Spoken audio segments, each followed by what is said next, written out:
এখনকার গুরুত্বপূর্ণ খবর, পার্শ্ববর্তী রাজ্যগুলো সহ রাজ্যের বিভিন্ন প্রান্তে অবিরাম বৃষ্টি ও নদ নদীর জলস্তর বৃদ্ধি পাওয়ার ফলে রাজ্যে বন্যা পরিস্থিতি এখনো উদ্বেগজনক রয়েছে।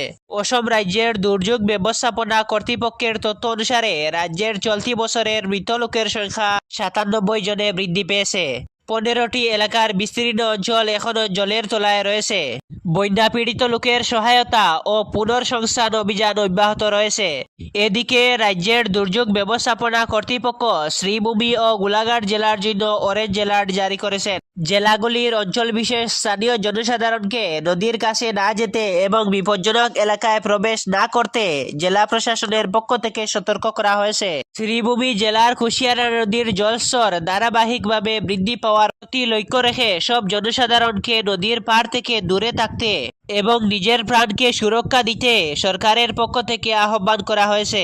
এই ছিল আজকের বিশেষ গুরুত্বপূর্ণ খবর। প্রতিদিনের নিত্য নতুন খবর পেতে ফেসবুকে নতুন হলে ফলো করবেন এবং ইউটিউবে নতুন হলে সাবস্ক্রাইব করে রাখবেন।